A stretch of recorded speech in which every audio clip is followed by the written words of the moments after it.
Al McFarlane. Welcome to the Conversation with Al McFarlane. Glad to be here and glad to have you along as well.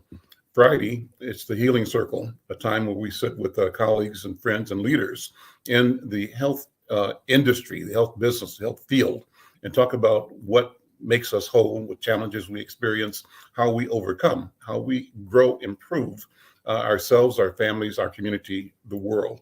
Well, I'm pleased to open the program by inviting my colleague and co-host and partner in this, Dr. Briana Garrett Akinsanya. We call her affectionately Dr. B. Dr. B, how you doing? Welcome. Good to see you. Unmute for me. You have to unmute. I said, thank you so much, Baba Al. I'm so happy to be here again with you to talk about issues that are important to our community and to the world, in fact. So I'm grateful to be here. Well, thank you. And we do a special protocol. And before I do that, I want to invite people to support this program, to be a part of the conversation. You can do that by becoming a subscriber. You subscribe by going to YouTube/InsightNewsMN. That's our channel. And if you subscribe there, you'll get notifications, information, and hopefully be a part of building this communications network.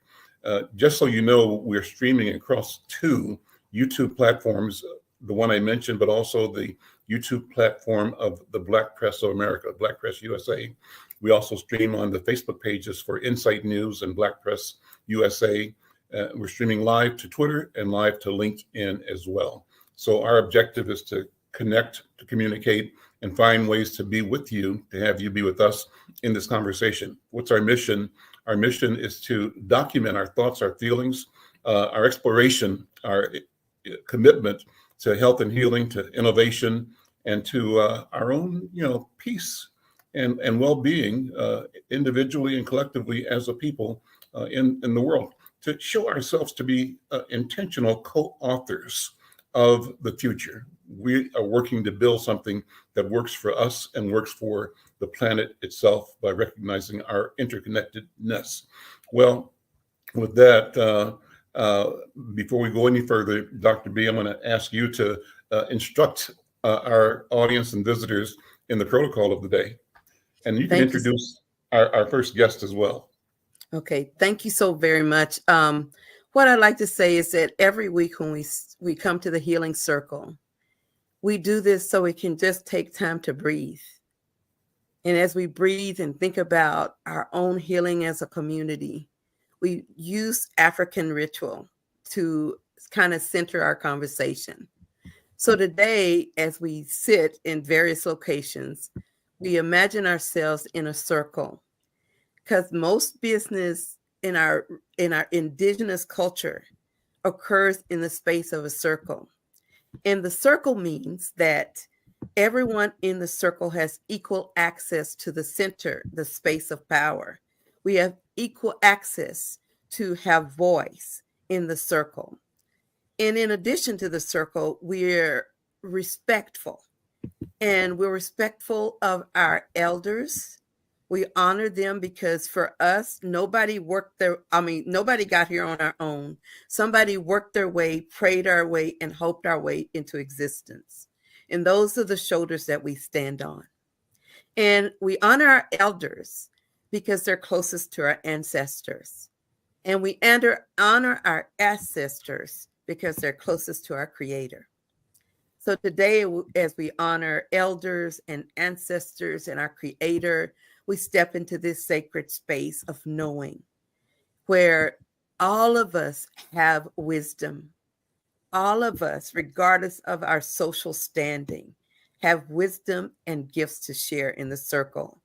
And we happen to believe that this is a divine appointment, that everyone who should be here will be here. And everyone who hears this call out for justice and wellness will receive what they need to receive. So in the circle, we are orderly and we have a virtual talking stick. And the talking stick means that that's your turn to talk. And we try to go in circle because African people are an orderly people. And if you have something to say, you can ask for the circle. Or if the spirit moves, you can pass the circle to whomever you feel needs a circle at that moment.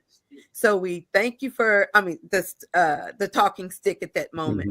Mhm, So mhm. as we sit in the circle and we pass our talking stick, we share it and we move forward. And I would like to pass the talking stick back to our Baba Al, who is the creator of this wonderful experience of Conversations with Al McFarlane. So here you Well, go, great. Brother. Thank you.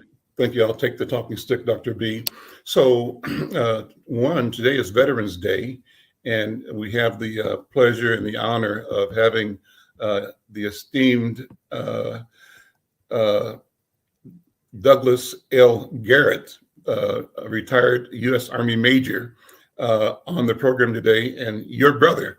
And so I remember him being with us before. So glad to see him again. Brother Garrett, Brother Douglas, good afternoon. How are you? Super fantastic, totally blessed, and I appreciate the opportunity to speak with you today.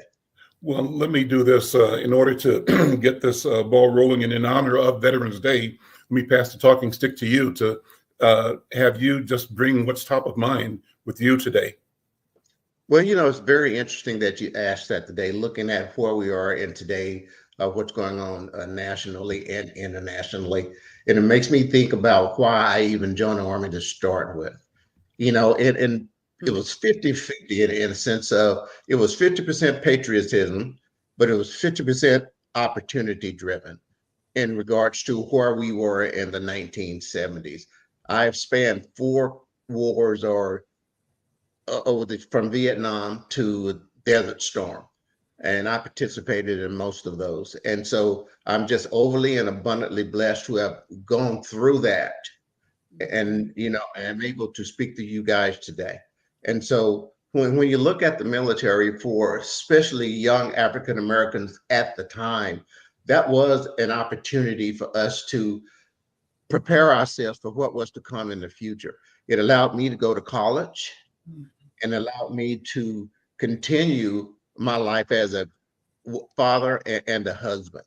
And so I attribute all that, but by the grace of God, because there were so many obstacles along the way that that had supernatural it was supernatural to me. It was nothing that I did. It was how I was covered by my elders Mm. and my friends and my family.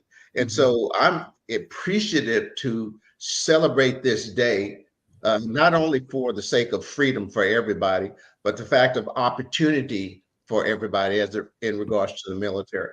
I often tell people that it gives you an opportunity. I think everybody should spend some time in the military just to get an idea of what it is that we experience over the time. It's a character builder for sure, but it's also a character breaker. So it gives you an opportunity to really figure out where you are in life and where it is that you want to go. And so I appreciate that. And I appreciate the struggles too, because from the struggles came my success. So I just love this day for what it means to be represented by. And I just, it's hard to believe sometimes. And I told my wife the other day, it's really hard to fathom that I spent 24 years in the military. Hmm. And so it puts us in a position right now where I could retire early, or in this case, my wife is going to school right now, going to college on my GI Bill. So many opportunities that stretched over a span of 35 years Wow. that it's still paying back.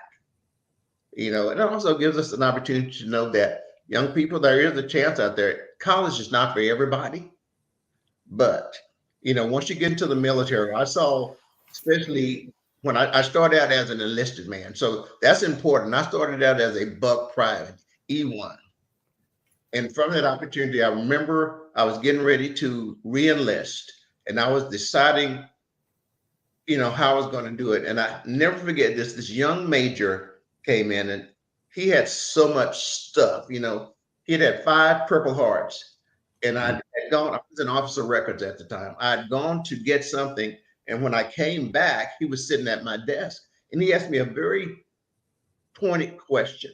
And he said, "Do you know the difference between you and I?" I said, yeah, you're a major and I'm a sergeant. He said, no, he said, education. Mm-hmm.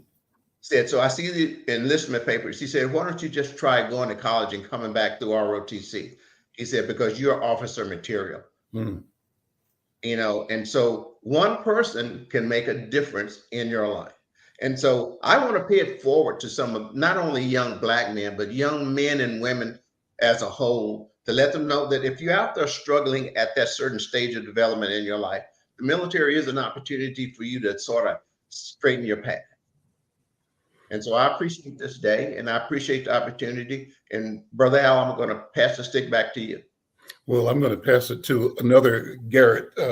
Thank you. What a wonderful, I've got a gazillion questions and comments for that come out of what you were saying. I appreciate everything you said so much. I saw Dr. B saying, wow, I can see her, you know, in the side there, and equally mesmerized by your powerful testimony. But Austin Garrett is here. Brother Austin Garrett, welcome to the conversation. I'm going to pass the talking stick to you. Well, thank you, everyone. Dr. B, Brother McFarlane, and my little brother Douglas. So proud of him for the job he did in the military.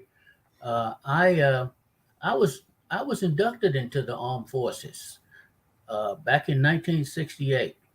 I too was going to Texas Tech, and I was in ROTC. I got married too young, and things were really chaotic. We were very poor. We had to move in with her family and then move in with my family. And then my grades fell at Texas Tech. I'm just telling you the way it happened. Mm. And I was not financially able. So my grades went down and I got inducted. That's the way they did it back then. If your grades fell too low, they would reclassify you. I can't remember what the classification was now, but I remember my mother getting a letter and how she cried when she read it. Greetings from President Lyndon Baines Johnson, President of the United States. You are hereby inducted into the armed forces of the United States of America. And she read that letter. I don't know where it is now, but she cried, and they knew. It's not the same as being drafted, but that's the first step in the draft process. So you can either wait till somebody picks you, or you can go and try to join up. So I joined the Air Force because I wanted to get into electronics and learn some new things. And some of my friends had been in the Army during the Vietnam era, and they didn't come back too good. In fact, some of them died. Some of them on the wall of death in Washington, D.C., which I had an opportunity to visit a few years back. And I wept as I saw their names on the wall. Some of them I was in the service with at the time they died. And some died before I got there. It's been a hard road. Anyway, I joined the Air Force and I scored very high on electronics and administration. My lowest score was mechanics. That's where they put me. They put me in mechanics because that's what the service needed. I became a 43151A, which was a 43131A. I was elevated to a 51A, aircraft mechanic on prop planes, reciprocating aircraft, which that's what they were using in Vietnam. Tan Son Nhut, all over Thailand. Da Nang is where I was stationed in Vietnam. And I could spend the whole day telling you about my airplane because I love that plane so much. So I eventually went to Thailand, and then from there I volunteered for Vietnam service. I wanted to do the right thing. I was very patriotic. Like Douglas said, he's telling the truth. Our family reared us to be strong, patriotic people, regardless of race, creed, color, or any other thing. We were true-blooded Americans willing to die for our country. That being said, if I can hold back the tears, I knew I wasn't coming back. I did 2 tours over in Vietnam, 2 short tours, not 1 year at a time. I'm not going to lie about it, but they call it TDY, They needed us in the combat zone really bad, and we got a lot of rocket attacks up in Da Nang. They call it Rocket City. I knew I wasn't coming back. Yet I did my job as faithfully as I could. If I had to do it over again, I'd do the same thing.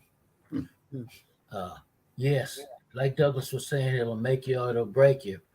Some of my friends there didn't come back. Some had mental problems, diseases. There's a lot of things that'll kill you in the jungle, other than just the bullet. Yeah. The stress and the strain. So I served my country well. I got a dishonorable discharge. I made it back home, and I served as I got sent to a base in Denver, Colorado, Laurie Air Force Base, and lo and behold, they didn't have. Laurie had been closed. Their airfield was closed. They didn't have any aircraft there. So they stationed us out at Buckley Air National Guard Base, and I ended up cross-training into instructional systems development. I became a technical instructor. Kept going to school, and by the grace of God in the U.S. Air Force, I got my first degree, my bachelor's degree, and right after, I didn't quite finish when I got out of the service, but at 6 years, 7 months, and 26 days, I felt I'd had enough. I did have an opportunity to go into officer training school, but I chose to just go ahead and live a regular life. The times were different. The war was not popular. People hated us. That's right. And I couldn't grow an afro if I tried. But the little hair I did get, or beards and stuff, they would, the military really shunned us. Shunned up. They didn't like that. So anyway, I went on back to school, and I finally got my degree and my family. And I'll tell you what, it's been a wrecking crew in terms of my social life, my family life. Mm-hmm. Yep. I heard a lot of people. Yeah. I had some things wrong with me that I didn't know about. That's right. I did suffer from PTSD. That's right. I did suffer from Agent Orange. That's right. And just this week, after 50 years, they finally sent me some money for the Agent Orange by the grace of God and President Joe Biden. Man, wow. I guarantee you, I didn't expect to cry today. I'm proud to be a veteran. Amen. And I'm proud of veterans. And I learned a long time ago that freedom is not free. Teach. You have to be willing to die for what you believe in.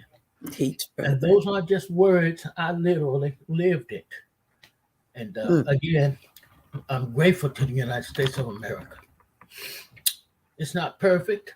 We have a lot of flaws. But I'm telling you, as far as I can tell you, being in other parts of the world, it's the best thing going. I will fight to survive. I will fight to uphold our democracy and our Constitution. I still live by that, and I should die living by that. Thank you, Austin. Thank you. Thank you, brother. Dr. B, go ahead. Yeah, I'm so moved by what I see. And these are the shoulders I stand on. These are my elders. These are my big brothers. And I remember now why I'm like I am. And it's a powerful thing. And I know, Brother Al, you have a story too, because Douglas was in the Army. Austin was in the Air Force. And you, my brother, you were in the Navy. That's correct. What about your story? I joined the Navy in high school with the idea of a 2x6 program, they called it, where you do 2 years of active duty and 6 years reserve duty totally, or 2 and 4, total of 6, and planned to go through college doing reserve duty. And I had the intention or desire to do an officer program. But my experience coming from Kansas City and going to Atlanta to Morehouse College was that I came across members of Student Nonviolent Coordinating Committee and was there and got involved in political, social activism on campus, 18, And I developed through reading and through exposure an affinity for the revolutionary urgings and thoughts emerging out of the Black Power movement, Black consciousness movement, the protest movement, and had a personal point of conflict in believing that the decision I made when I was 17 was the right decision now that I'm 19 and a freshman in college at Morehouse College. And now that I'm listening to people like Julian Bond, now that I'm marching with people like Dr. Martin Luther King on a protest out of the campus going down to support Julian Bond, who was not seated by the Georgia legislature, and he was not seated because he opposed the war in Vietnam. And so I found myself in that conflict. At the end of the day, after my freshman year at Morehouse, I ended up having to do the 2 years of active duty, served aboard a ship, did a Mediterranean cruise, a Caribbean cruise, and had two feelings. One is that I'm a kid. I'm 18, 17. And I'm away from home. You're learning, to be an adult, to be responsible. You're learning a trade. I ended up being like a navigator, quartermaster, ship's navigation on the destroyer that I was a part of on. But to be traveling to the Mediterranean, the Caribbean, 18 years old, no mom, no dad, and a pocket full of money. Mm-hmm. Oh boy, so that was my growing up, right? Mama wasn't around, daddy wasn't around, except for in my mind. They were in my conscious, but I had the money in my hand. And Barcelona, Naples, Athens, Greece, Crete, Malta, and all over the Caribbean. So that was a growing experience. There was camaraderie among the Black men on my ship. Yes. The story I just told someone today was that I never saw any combat. The only combat I saw was every time we went to shore in Crete or Barcelona, anywhere, as soon as white boys had a drink or two, they felt entitled to talk crazy. And there were 6 Black people on my ship, 7 maybe. 6 we could count as Black. There were 7 people, Black people, but those of us that were in that 6 had a covenant. Before they finished saying the word, bust them upside their head. Attack. So if they get to where they feel they are comfortable and entitled to call us out of our name and use the N word, before they got to the G, they should be on their back. And that's what we did. So that's my war story. But so now I'm 76 years old. So I look back at that and I don't begrudge the fact that things unfolded the way they did. It was part of my growing, part of my making, part of my becoming me. You mentioned, Brother Douglas, magical, mystical moments. I had one in Malta.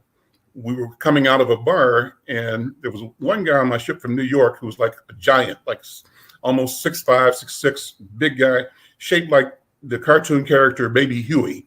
And he was a nice guy, the gentlest guy. His best buddy was a guy that was like 4 feet tall from New York as well, a Latino guy. But this guy, the big guy, was so big, everybody liked to pick on him because he was just amazingly big and amazingly gentle, but he was tough. And once you picked on him, he started slinging you and everything else around. Mm-hmm. And we were in this one bar, and somehow people did something. So he started throwing people left and right. The 4 of us with him formed a wedge around him, fought our way out of the bar into the street, told his buddy, go that way to the ship. We're going to go this way. We started running. And after 2 or 3 blocks of running from the shore patrol, we stopped and said, hey, man, why are we running? Me and one more guy. Why are we running? And he said, I don't know. We didn't do anything. No, we didn't. Stop. We were approached by 10, 12 guys from the patrol, batons, up, saying, halt, halt, halt. And all of a sudden, Brother Douglas, the Spirit spoke through me. Mm-hmm. And words that talked about the condition of our people in the world and the problems that the scenario we were experiencing meant, and why they were doing what they were doing, why it was appropriate from their point of view for them to subdue me, who had done no wrong. Anyways, I talked, and it was like the sun stood still. Everything stopped. And if they were in mid-stroke, it stopped. And finally, a white officer walked up behind them and said, "Who are you guys?" Told them my names, "Go back to your ship, leave them alone." That was a magical moment. I could have been killed right then, could have been beat to death on the streets of Malta. But listen, let me do this. If you don't mind, I want to broaden our conversation. We've got another special guest that you all are going to love to interact with because she's doing work. And I want to build a connection between our lived experiences, our stories, our leadership, our service, and the needs for our community that we're all concerned about going forward. I want to introduce you to Briana Payton. Briana Payton is the Associate Director of Policy and Advocacy for the Chicago Appleseed Center for Fair Courts. And prior to joining Appleseed, she was a Senior Legislative Advocacy Coordinator at the Chicago Community Bond Fund and the Policy Coordinator for the Illinois Network for Pretrial Justice. Now, in these positions, she collaborated with organizers and impacted people and attorneys and policy experts to pass and protect the Pretrial Fairness Act, which makes Illinois the first state in the country to end money bond. At Appleseed, she continues supporting Pretrial Fairness Act implementation and does that as a member of the Coalition to End Money Bond and the Illinois Network for Pretrial Justice.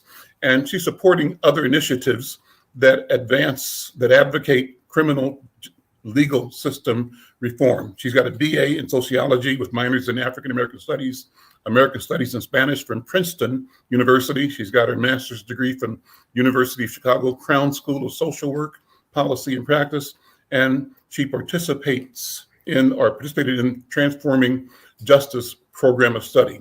Briana, welcome to the conversation. How are you? I'm doing well. Thank you. Thank you for having me. Well, thank you for being here. I'm going to do two things. One is have you speak briefly about your work. And then if you want to address or comment, I think your reaction as a young woman to these three seasoned gentlemen talking about our war story, war experience. I was moved by Brother Austin's declaration about his commitment to the principle of democracy and being committed to something that you're willing to die for. Moved by the story of service and excellence that Brother Douglas presented. And I'm obviously moved by the work that Dr. B is engaged in. So we're inviting you into this family conversation because we know you're going to add and help illuminate. So I'm going to pass the talking stick to you. Yeah, absolutely.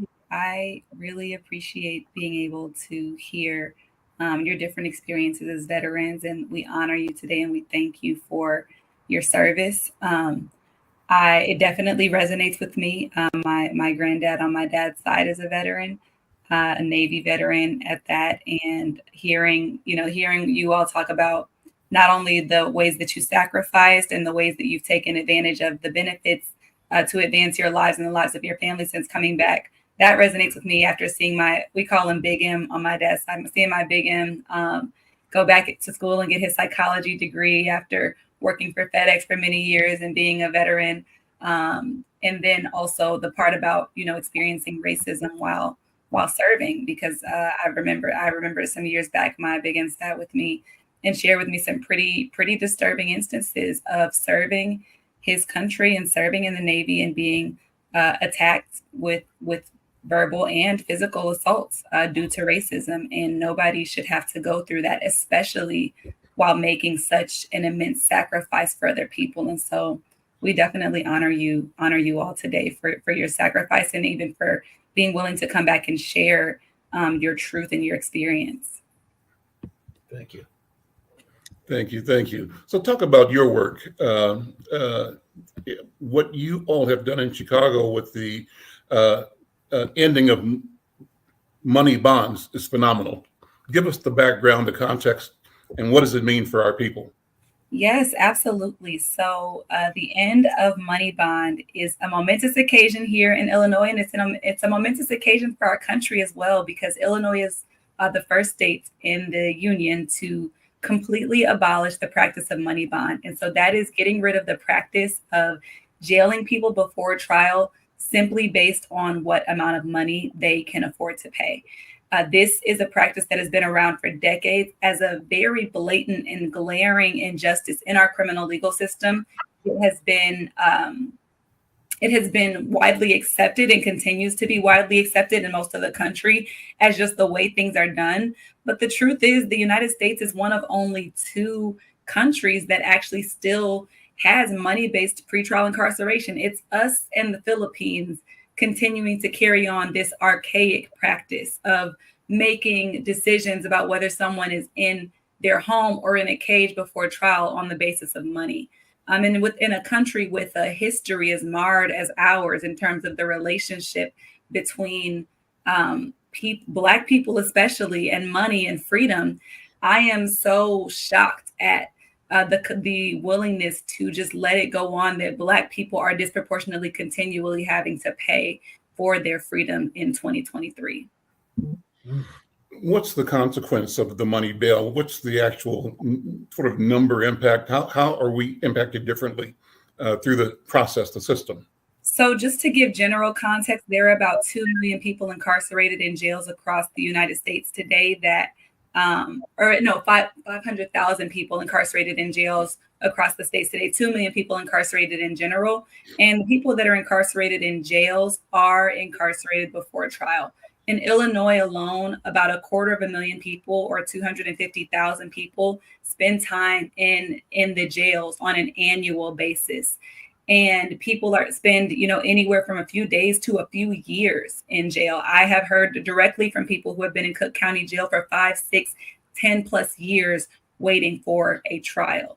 And in terms of who is affected, it absolutely disproportionately affects Black and Latino and poor communities, because Black people, due to implicit and explicit racial bias in the criminal legal system and in the minds of system actors, are the most likely to be given an unaffordable money bond, and the least likely, due to the racial wealth gap, to be able to pay it. So that causes Black people to be the most highly represented in carceral institutions. In Cook County Jail here in Chicago, the jail is about 75% made up of Black people, majority Black men, and Black people only make up about 23% of the population in Chicago, in Cook County, just to give you a sense of how disproportionate that is.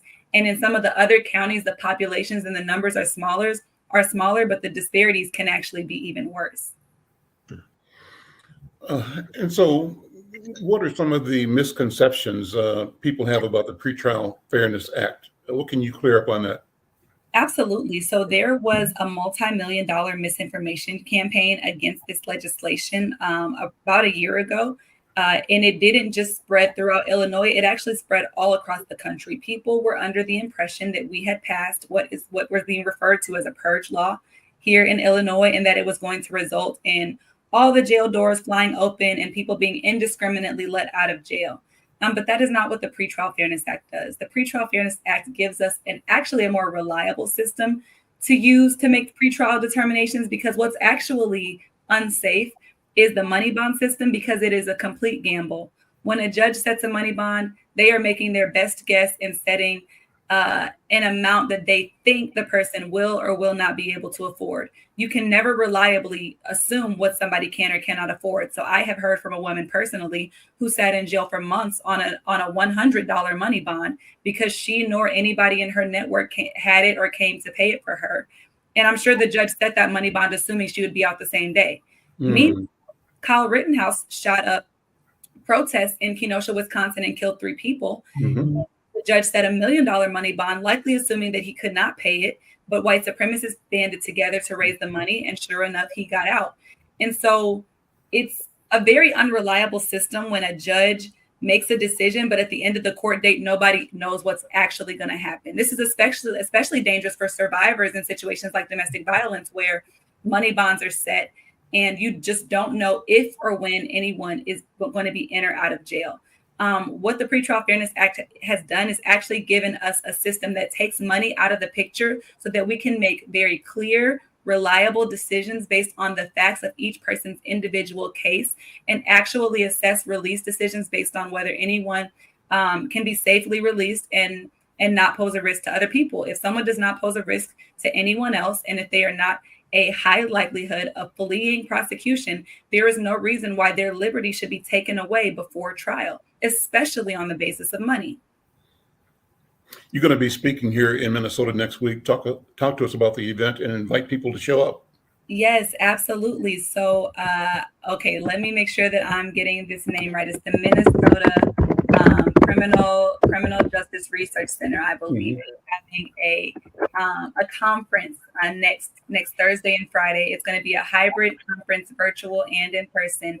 And I have the privilege of giving the keynote to speak about our campaign to end money bond here in Illinois and lessons that can be shared with the efforts that are going to be going forth in Minnesota to try to make some changes to the pretrial system there. So I'm very excited. I'll be giving the keynote address on the evening of Thursday night, and there will be all types of programming throughout the day on Friday as well. So anyone who is in the area would be more than welcome to join. Great. Before I pivot again, I wanted to find a little bit more out about you. I mentioned your education and your work, but what's your personal story? You talked about your grandpa, but talk about your family. Who is Briana Payton in the context of her genealogy, of the legacy she represents and reflects? Sure. I love that question. I'm not often asked that in the interviews that I do. So I am originally from Detroit, Michigan. That's where I was born and raised for part of my childhood. And then my family moved outside of the city for the latter part of my childhood and adolescence and early adulthood. My parents are Mark Lynn Payton II, Angela Whitaker Payton. My middle name is after my mom. Her name is Angela. My middle name is Angelique. My mom is from Detroit. She went to Renaissance High School and went to the University of Michigan, where she double majored in political science and African American studies. Fun fact, we were both presidents of the gospel choir when we were in undergrad. And she went to law school at the Chicago Kent College of Law. And funny enough, I'm also applying to law school this fall. While she was in law school, she met my dad, who is also from Chicago. He was working in the building where she was staying while she was attending law school at the time, and he actually had prior experience with the criminal legal system. And so the work that I'm doing right now is very much full circle when I think about the things that my father has gone through. They met when my mom was in law school, and he was in the process of turning his life in a different direction. And so they got together, they had me, they moved to Detroit and raised our family there. And I have been incredibly supported by them throughout my life. And my Big M, I mentioned, we call him Big M because his first name is Mark Lynn Payton Sr. Mm-hmm. And so Big Mark, because he said he never considered himself old enough to be called grandpa or anything like that. So yes, he is a veteran. I'm trying to remember if it was World War II, or I don't want to get the war wrong. I think it was Vietnam that he fought in. Probably, yeah. Not World War II. I don't think he's old enough for that. But he was a veteran. He worked for FedEx, and he still lives here in Illinois, in Dalton, Illinois, and with my step grandma Jolynn. I went to Princeton for undergrad. I moved here to Chicago after graduating and have gotten a chance to do work that feels very much like a full circle moment when I think about where my father in particular has been. And I look forward to continuing to do this work and to make my family proud. Well, I'm proud of you. We're all proud of you. I can tell you that right now. Let's take a break and come back. And when we come back, I'm going to pass the talking stick around and just have reflections, thoughts. Each of us can move the direction that we feel at that time. We'll be right back. I'm Al McFarlane. Are you or someone you know recovering financially from the COVID-19 pandemic, the lockdown, or any other reason? If so, help is available. Findhelp.org is a site to find a wide range of resources, including food, medical care, and more. The best part is based on your zip code. Visit findhelp.org, enter your zip code and the service you need. You'll get a map directing you to the organizations that can help you. Help is waiting at findhelp.org.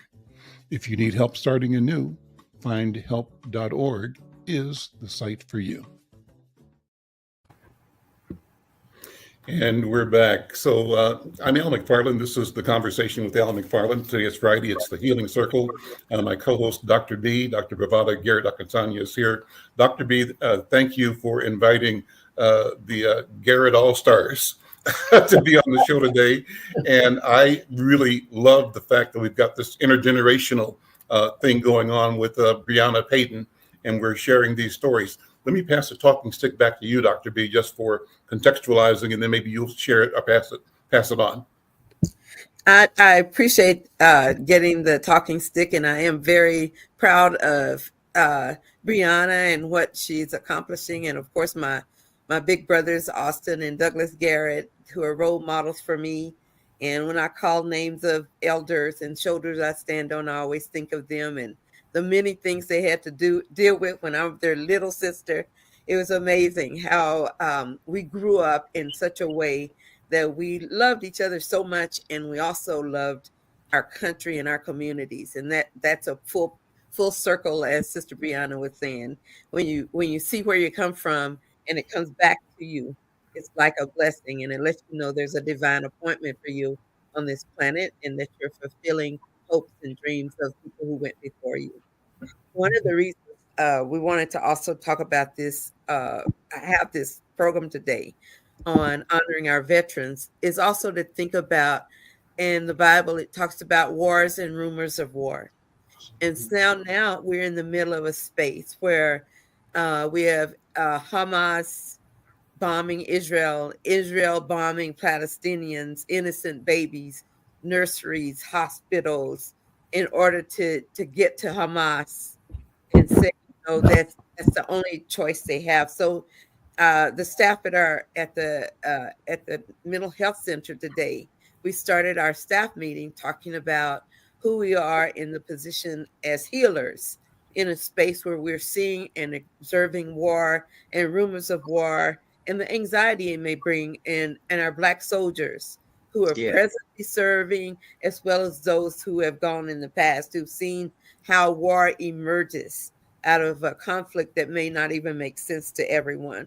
So part of the discussion today, I'm hoping, will take us back to that circle of social justice, the circle of what is our role as human beings, as we address the impending doom, not even impending, current doom that we witness internationally on the lives of people who are at risk.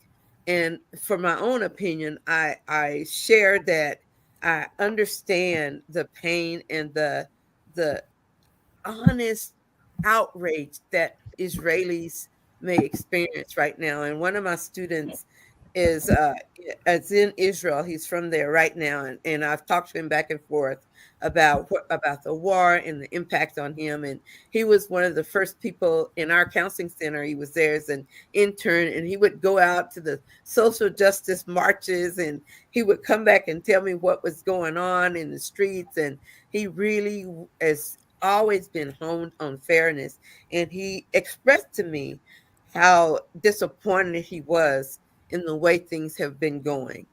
And at the same time, I hear our leaders, not our leaders as well as theirs, saying, let's get rid of Hamas, let's get rid of them off the face of the earth. But thinking about the political component, the political science component of looking at how Israelis pushed Palestinians back to this Gaza Strip, this little tiny piece of the whole place that was once all theirs. And now they have nowhere to go. They can't go to the sea because they're forbidden from going that direction because their other ships are there. They can't go anywhere. And that when we hear Israel say, we're going to get rid of Hamas no matter what, and they should have thought about the impact on Palestinians before they bombed us, and we're going to get rid of them. And I just keep seeing it as, this is an analogy I'm just going to use, a house full of roaches. But you're going to burn down the house to get rid of the roaches? And meanwhile, the people who live there, the inhabitants of the house, they get damaged. So I think when I hear Israelis say we're going to get rid of the Hamas no matter where they are, and I'm sorry they're under nurseries, I'm sorry they're under libraries, I'm sorry they're under apartment complex or places like that, or schools, but we got to get to them. And so to me, it doesn't make a lot of sense.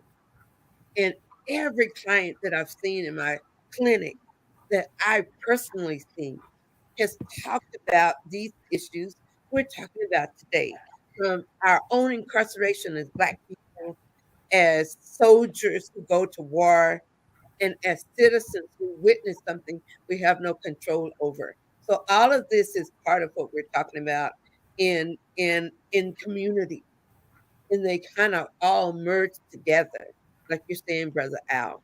And so I kind of like to pass the talking stick back to my brother Douglas and then Austin to hear what are they thinking when they think about this war overseas that has been meaningful, for them, especially as soldiers.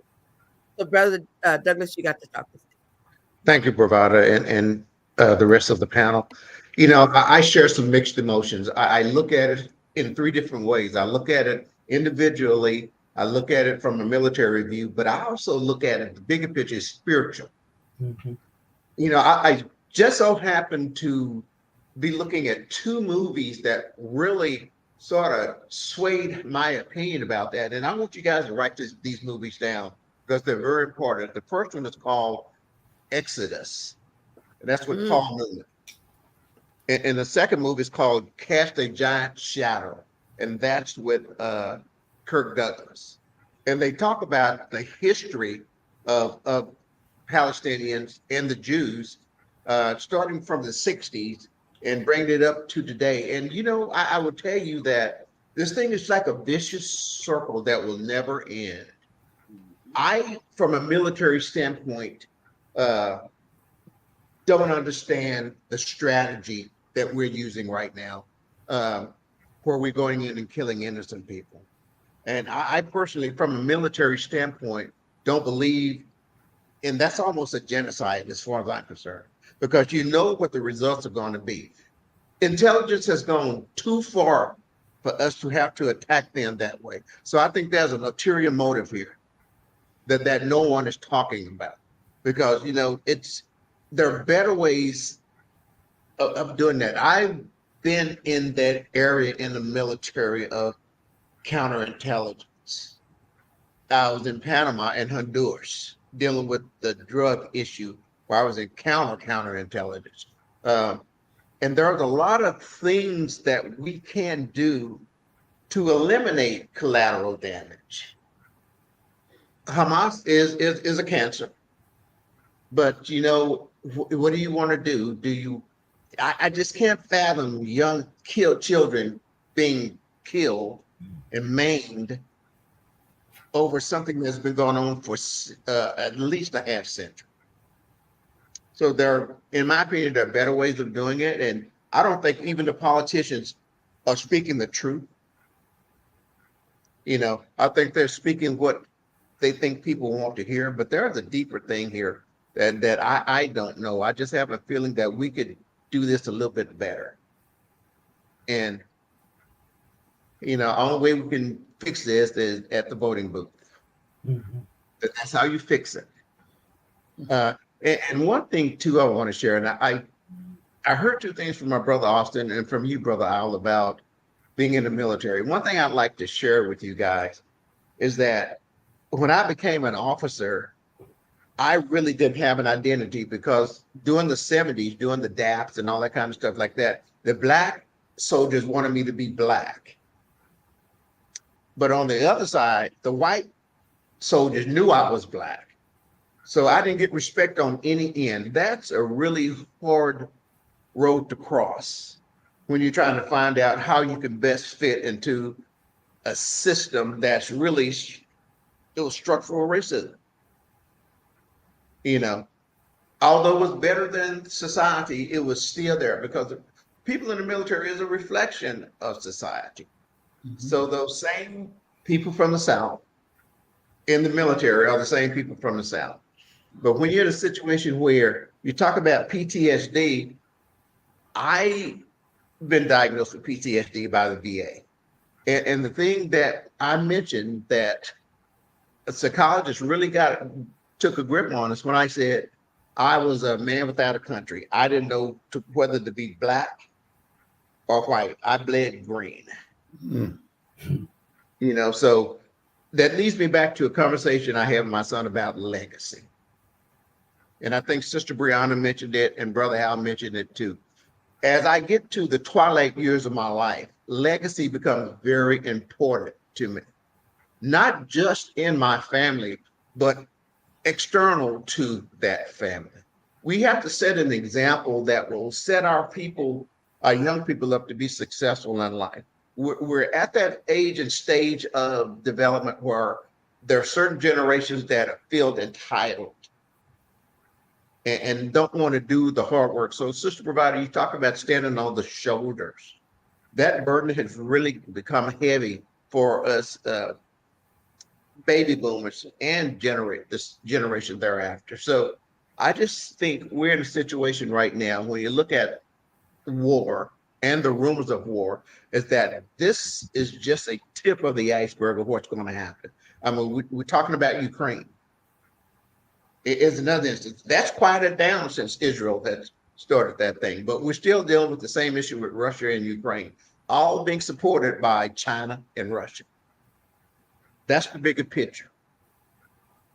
You know, the bigger picture is that this thing I'm hoping don't go global, and I hope it doesn't start a bigger war. But we're spending in America billions and billions and billions of dollars on equipment and weapons, but we have people starving on the streets. I don't get it. You know, so I would just say that I'm concerned that the bigger picture is going to show itself sooner than later. And people need to prepare themselves spiritually, first and foremost. And so at this point, I'm going to pass the talking stick to my brother, Austin. Thank you, Douglas. And this is deep and heavy. I don't have time to really get into all the feelings and thoughts I have on this, but I do agree with a lot of things you said, Douglas. It is also political, and you might think I'm a psycho, but this is the kind of thing Benjamin Netanyahu really enjoy, because he was losing out. His country was against him, and just like Donald Trump they were scared he's going to start a war. Boy, you may think I'm crazy, but I don't think it has to be this way. I think he's pushed it far beyond what it had to be so that he could have what? The power. It's all about power. And, you know, ever since Abraham didn't have faith in God, this is my belief, and he went on, Sarah had him go into Hagar, her handmaiden, and this other element was introduced into the world. So now we have that element, and we have the other elements. Mm-hmm. So what is the solution? I think it's basically spiritual. Mm-hmm. I think prayer is the biggest thing that we can do. You know, this general from Texas Tech, General C.Q. Brown. Oh, okay. One of the things he said when he went into, they finally got him into be the first chief of staff. He said, "Mo, we really don't want to go into Israel. That's one thing we don't want to do. That's been a fear. You know what? We're already in a global war. It's already here. The question is how far is it going to go? Are we going to be able to contain it? I think that it's spread out so far now that only the power of God.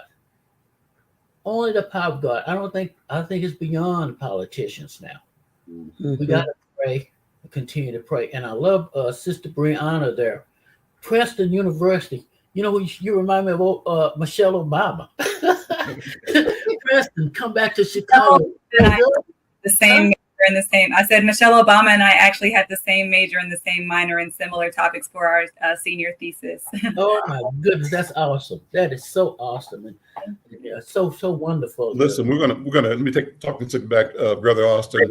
We're gonna break. Briana has to leave, but I wanted to continue this conversation since this is Veterans Day, and I think we're in some fertile territory here for conversation. And if you guys are available, I'm gonna close out this show, which closes out top of the hour. Thank Briana for being here, for the leadership. Tell you, Briana, we're looking forward to seeing you here in Minnesota at the end of the week for the Justice Conference that you're being the keynote speaker for. And then I want to reconvene this meeting in about another minute or two. Dr. B, is that okay with you? It's perfectly fine with me. And I really want to say, Briana, thank you for showing up today and letting us know justice is with the veterans, but it's also on the other side of those military side. So you're still fighting a battle. It's just a different battleground. Absolutely. Thank you so much for having me. I enjoyed sharing space with you all. Thank you. Great. And Brother Douglas, Brother Austin, can you all stay a few minutes more? Absolutely. Okay. Yeah, I can stay a couple more minutes. Let me do that then. Let me tell everyone, thanks for listening to this. We're going to continue this conversation in a few minutes. If you're listening and want to join the conversation, send a note in at the comment. Just Right is making comments. He said, God bless you for serving in Vietnam, and made a comment about Jim Crow and said amen to a couple of thoughts he said. Cameron, thank you for, I think that's for joining the show as well. But if you want to make a comment, we appreciate the comment. Go to the comments and we'll post your comment and share it. I'm Al McFarlane. This is the Conversation with Al McFarlane. We're going to continue this conversation in about just a minute. So stick around. Tell somebody that this conversation is going on. We're talking about veterans and justice. We'll see you in a minute.